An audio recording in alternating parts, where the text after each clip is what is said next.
Hello everybody, welcome back to the James Lawrence Allcott channel. England fans, don't get angry at me. I wanted to wear this shirt one last time whilst it was relevant and up to date. I also thought Scotland needed me a little bit more than England. England had already gone through. So I'm going to react to both games. I was watching both games simultaneously.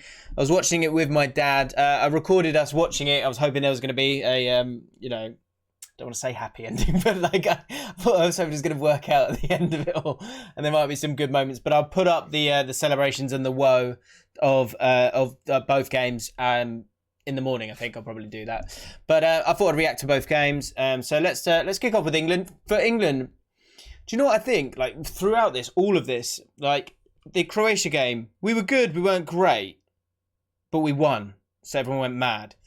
England game, we were bad, we weren't awful, and we drew. So people went, we're horrific. This game, we were really good in the first half. We were quite poor in the second half, but we got the result.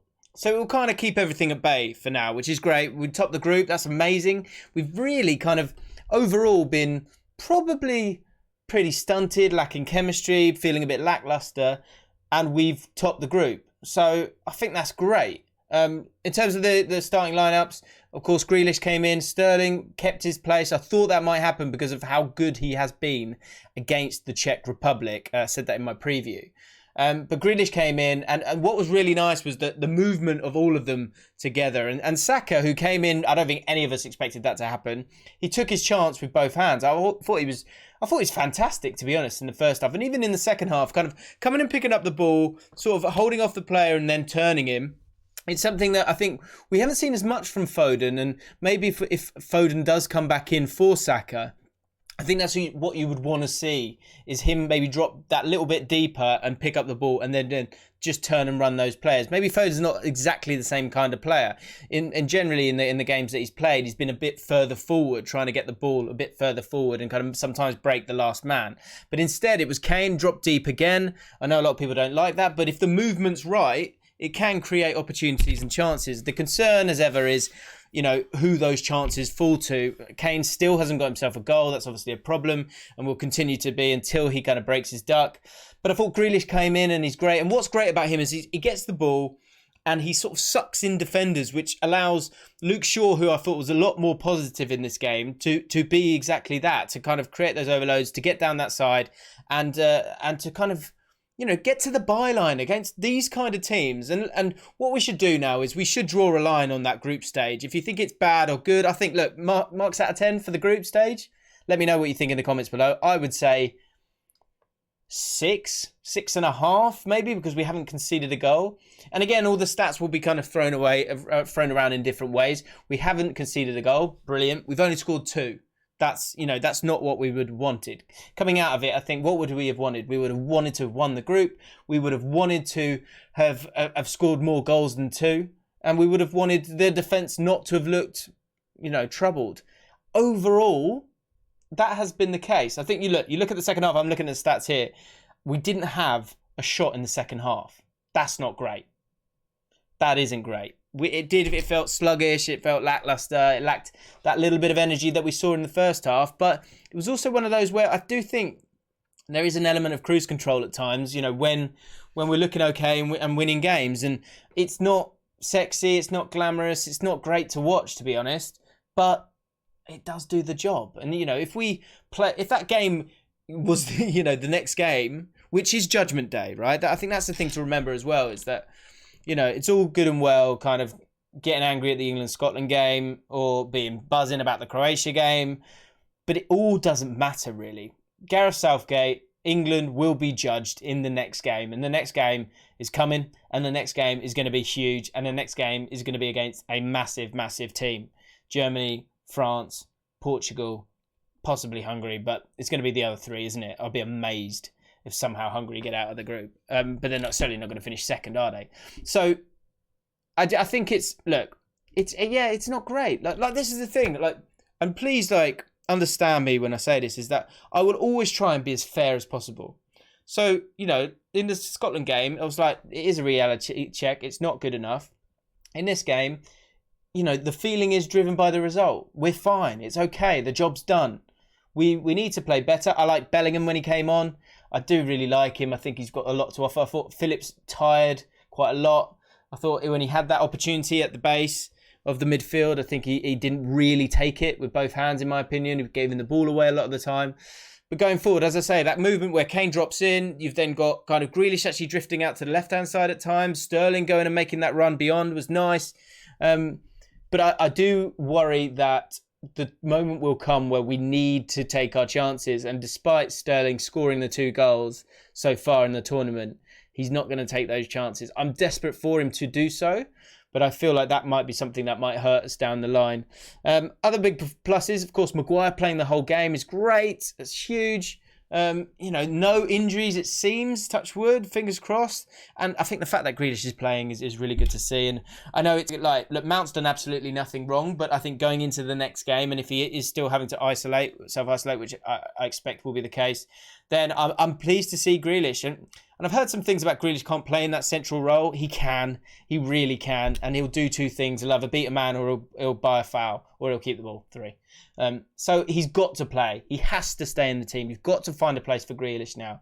In terms of the balance of the system, I think that's what you saw it today. You saw it in that shape and that performance, that it can happen and it can work. The sort of the dark side of it is the fact that I think Sterling will get these chances and I'm not sure he's going to take them. And that worries me. But a lot of positives and a lot of boredom, if I'm honest. Moving on to Scotland versus Croatia. Gutted for Scotland because it's a massive, massive missed opportunity, in my opinion. And watching 2 games simultaneously is tricky on its own. But what you do notice is the difference in quality. And Croatia, let me just see the stats for this one off the top of my head. But Scotland, it's so even. Yes, Croatia had a lot more of the ball. But 11 shots each. Scotland were able to cut through them a lot. They were able to get some great crosses in. They were able to get bodies into the box. But the quality wasn't there. And all 3 goals. First one, when you win a back post header and it drops, you do need that little bit of luck. And they got it. But it was also a really, really good finish. The second goal from Modric is an absolute killer. Very few players can do that. So few players can do that in a moment like that when you need it. When you need that goal to use the outside of your right foot, it's disgusting. It's absolutely disgusting. But Modric can do that. And Croatia have been really dreadful in all 3 games, to be honest. And Scotland had, when you haven't got that quality, you've got to work harder. You've got to have energy and you've got to get a bit of luck. They had 2 of those things. They really didn't get too much luck, apart from the goal in terms of that dropping down to McGregor. But then that's a great, great finish from him. But McGinn got in some great areas and should have done better at times. It's just the quality wasn't there. For the crosses that got into the box, there were real moments there where it could have been different. And I always thought, if Scotland are going to win this, at best they'll score 2 goals. They're never going to score 3 because... Bottom line is the quality of finishing has not been there. And in all 3 games, Scotland have done themselves proud. They really, really have. I thought losing Grant Hanley was a huge loss as well. McKenna did okay, but he looks inexperienced there. I thought Armstrong had an absolute stinker.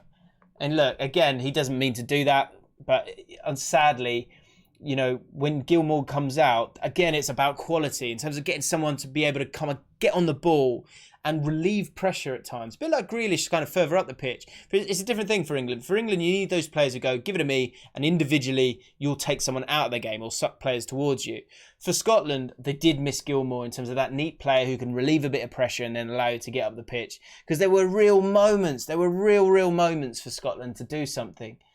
Dykes has not been good enough. I thought Adams was great in everything, but of course scoring a goal. Did have I think he had 1 chance maybe where he could have gone with his head and went with his leg instead from a really good cross from Robertson, who I think's had a really, really good tournament. And generally, look, all you can hope for when you're rooting for Scotland is that they give everything, and they did. And then it comes down to just getting that little bit of luck. And it really just didn't come for them. And the quality wasn't there when you need that ability to kind of take a second and then be brave. It's 2 things. Do you know what I mean? There's one going cavalier and going for it, but then there's another sort of it's almost like a cunning in terms of the confidence to kind of get yourself into the right areas, make the right decisions, get to the byline at times, get those crosses in, make it a quality cross, and then when you get those chances, to take them. And Scotland didn't take them, and it felt really typical, where they kind of give you a little bit of hope, then give you a little bit more hope, and then it all falls apart. I really thought they were both going to get through, but I did know that Scotland would never score. I mean, didn't score 2 goals in the end, but they were never going to score more than 3. And so just that element of quality that Croatia had, I think Croatia are really going to struggle as the tournament goes on. I'd be amazed if they get through the next round, because playing against a team that has that little bit more quality, it's going to be so different. I just like Modric, they're hanging off Modric, but he can't be absolutely everywhere. What a finish from Modric. Absolutely heartbreaking. So there you have it, guys. Just a, straight off the top of my head reaction. Let me know what you think, guys, about Scotland and about England in the comments below. If you're new to the channel, hit the like button. Subscribe to the channel as well. And I'll see you all very, very soon.